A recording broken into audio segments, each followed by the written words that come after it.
नमस्कार साथियों, आपके अपने YouTube चैनल पर आप सभी का स्वागत है। सीटेट की तैयारी को आगे बढ़ाते हुए आज हम 6th क्लास की जो पॉलिटिकल साइंस है उसके अंदर हम अध्याय सेकंड विविधता एवं भेदभाव को विस्तार पूर्वक पढ़ेंगे। तो अगर आपको वीडियो पसंद आए तो प्लीज वीडियो को लाइक जरूर करें और अभी तक आपने चैनल को सब्सक्राइब नहीं किया प्लीज सब्सक्राइब जरूर करें। तो वीडियो शुरू करते हैं।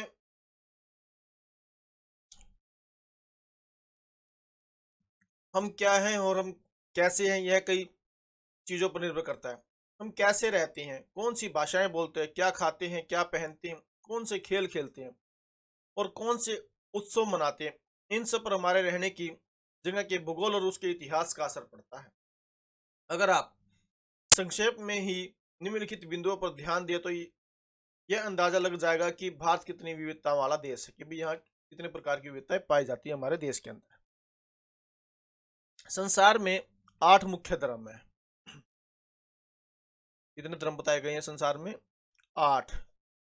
भारत में उन 8 धर्म के अनुयायी यानी के मानने वाले रहते हैं। यहाँ 1600 से ज्यादा भाषाएं बोली जाती है। कितनी भाषाएं? 1600 से ज्यादा। जो लोगों की मातृभाषा है, यहाँ 100 से भी अधिक तरह के नृत्य किए जाते हैं। नृत्य 100 से अधिक। यह विविधता हमेशा खुश होने का कारण नहीं बनती। हम उन लोगों के साथ सुरक्षित एवं आश्वस्त महसूस करते हैं जो हमारी तरह दिखते हैं, बात करते हैं, कपड़े पहनते हैं और हमारी तरह सोचते हैं।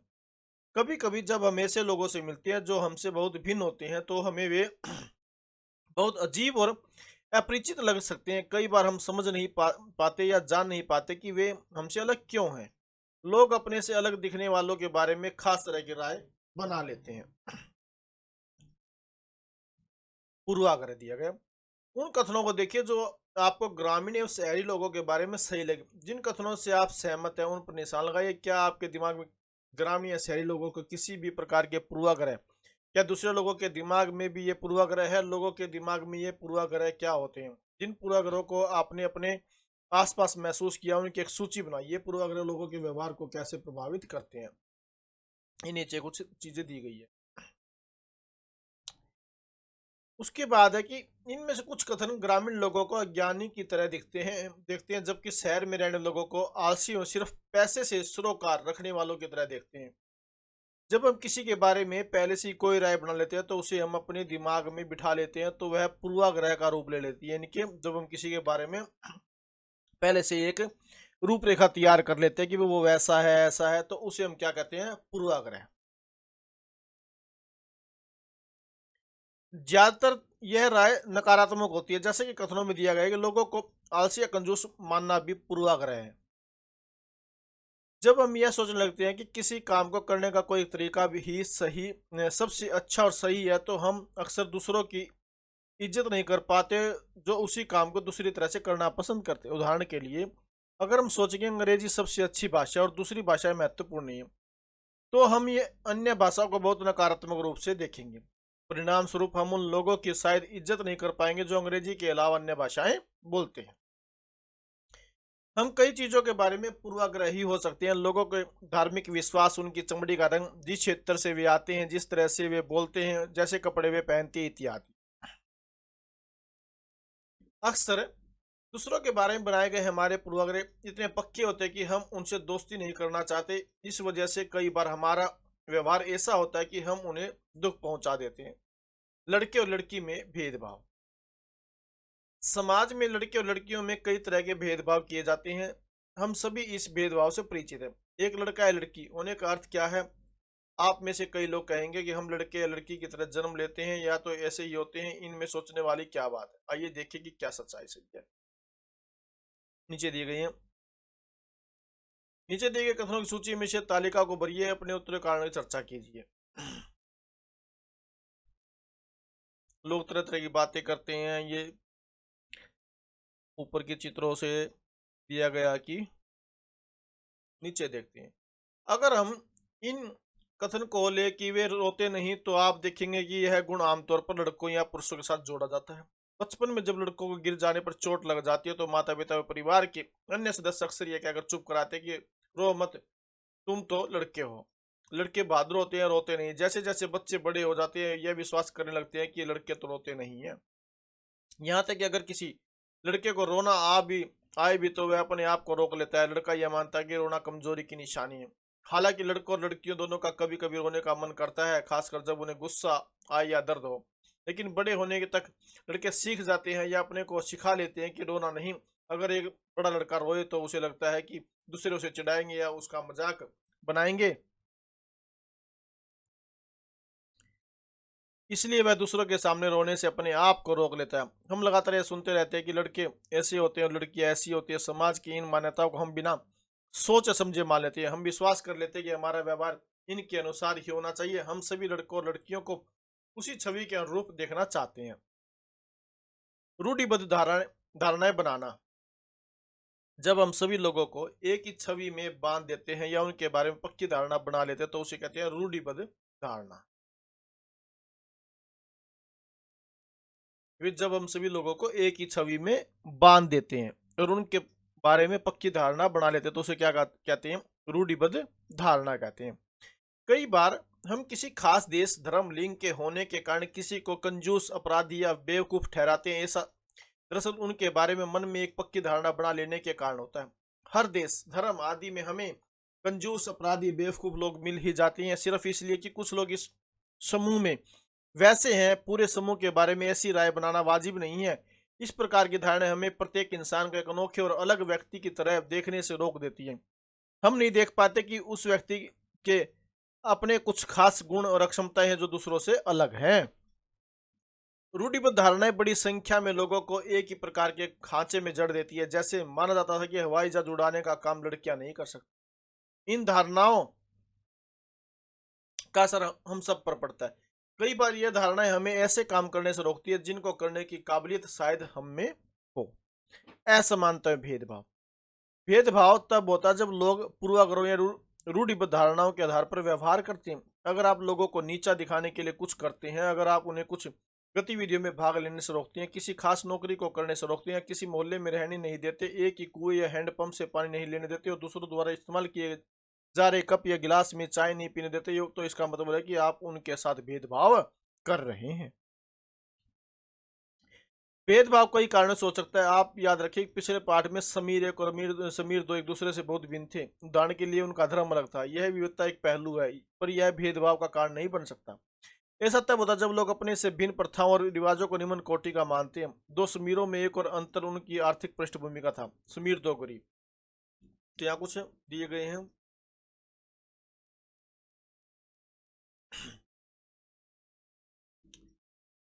विविधता का पहलू नहीं है तो असमानता है। बहुत लोगों के पास अपने खाने, कपड़े और घर की मूल जरूरतों को पूरा करने के लिए साधन और पैसे नहीं होते। इस कारण दफ्तरों, अस्पतालों, स्कूलों आदि में उनके साथ भेदभाव किया जाता है।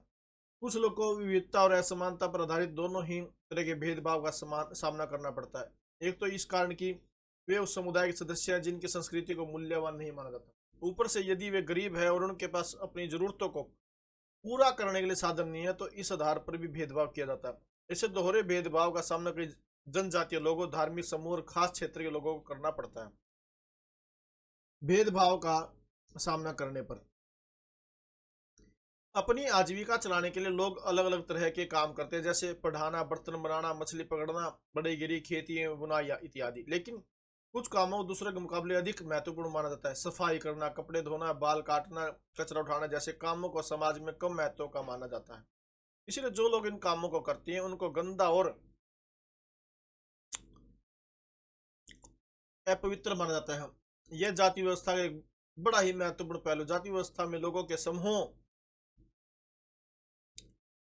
को एक तरह की सीढ़ी के रूप में रखा गया है, जिसमें एक जाति दूसरी जाति के ऊपर या नीचे थी। जिन्होंने अपने आप को इस सीढ़ी में सबसे ऊपर रखा उन्होंने अपने को ऊंची जाति का और उत्कृष्ट कहा।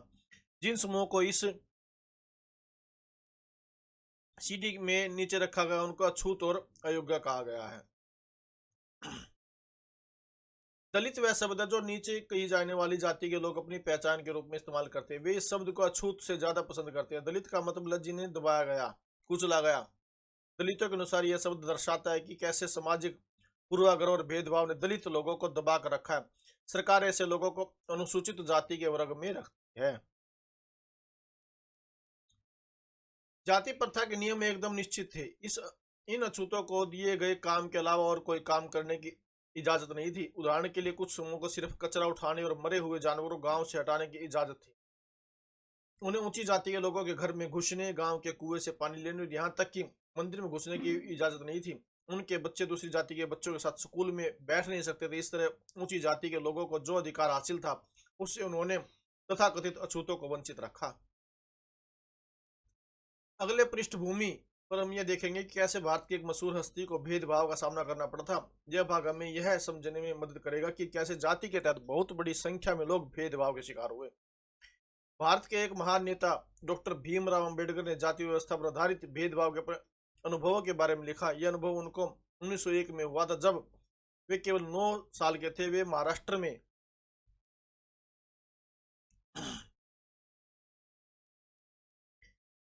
कोरेगांव में अपने भाइयों के साथ पिता से मिलने गए।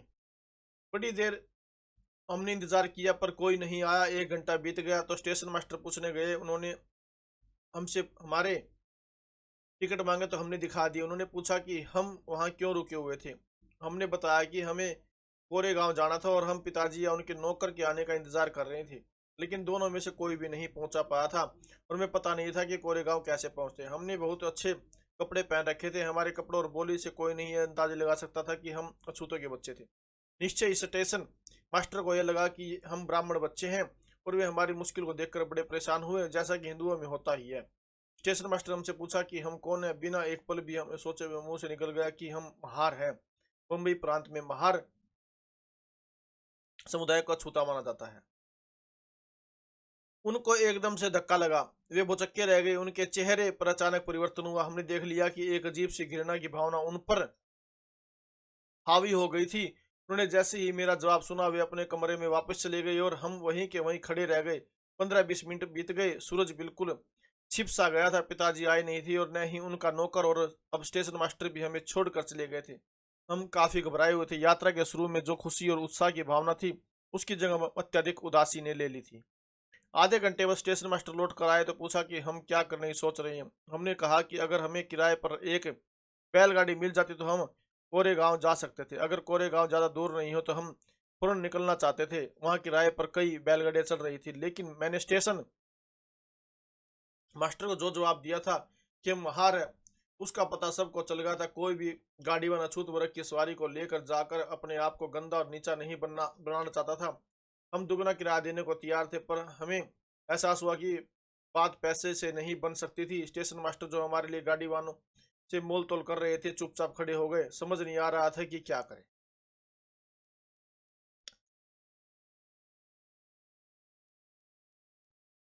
कल्पना कीजिए कि यह कितना मुश्किल होगा अगर लोगों को एक जगह से दूसरी जगह जाने न दिया जाए। यह कितना अपमानजनक और दुखदायी होगा अगर लोग आपसे दूर दूर रहें, आपको छूने से मना करें और आपको पानी न पीने दे। यह छोटी सी घटना दिखाती है कि कैसे गाड़ी से एक से दूसरी जगह जाने के साधारण काम की सुविधा भी इन बच्चों के पास नहीं थी, जबकि वे पैसा दे सकते थे। स्टेशन के सभी गाड़ी वालों ने बच्चों को ले जाने से मना कर दिया। उन्होंने बच्चों के साथ भेदभाव व्यवहार किया। इस कहानी से यह बिल्कुल साफ है कि जाति पर आधारित भेदभाव न केवल दलितों को कई गतिविधियों से वंचित रखता है, बल्कि वह उन्हें आदर और सम्मान भी नहीं मिलने देता जो दूसरों को मिलता है। समानता के लिए संघर्ष। ब्रिटिश शासन से आजादी पाने के लिए जो संघर्ष किया गया था, उसमें समानता के व्यवहार के लिए किया गया संघर्ष भी शामिल था।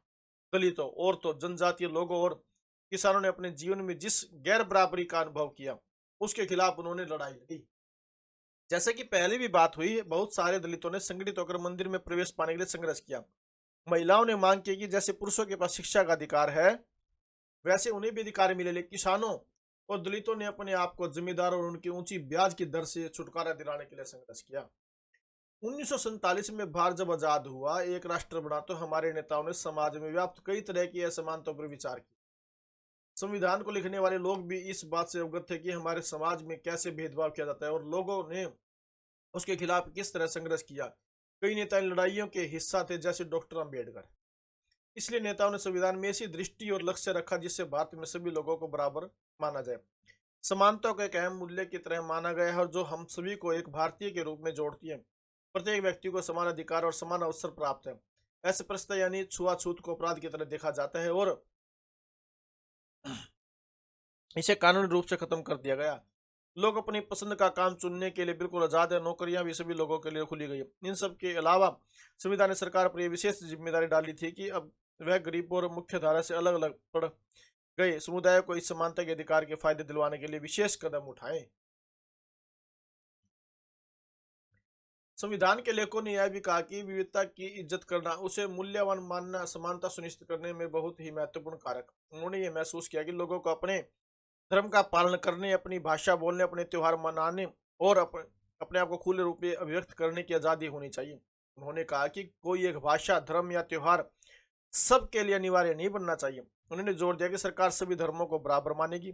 इसलिए भारत एक धर्मनिरपेक्ष देश है। तो भारत कैसा देश है? एक धर्मनिरपेक्ष देश है, जहां लोग बिना भेदभाव के अपने धर्म का पालन करते हैं। इसे हमारी एकता के महत्वपूर्ण कारक के रूप में देखा जाता है कि हम इकट्ठे रहते हैं और एक दूसरे की इज्जत करते हैं।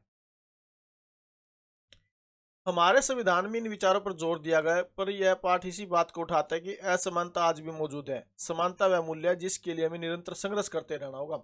भारतीयों के लिए समानता का मूल्य वास्तविक जीवन का हिस्सा बने, सच्चाई बने। इसके लिए लोगों के संघर्ष, उनके आंदोलन और सरकार द्वारा उठाए जाने वाले कदम बहुत जरूरी है। नीचे अभ्यास के प्रश्न आ गए। ये था आपका छोटा सा लेसन। इसके अंदर कोई खास बात नहीं थी जो हमने आज विस्तार पूर्वक पढ़ा। अगर आपको अच्छा लगा तो प्लीज आप वीडियो को लाइक जरूर करें, अधिक से अधिक शेयर करें और चैनल को सब्सक्राइब जरूर करें। Thank you very much.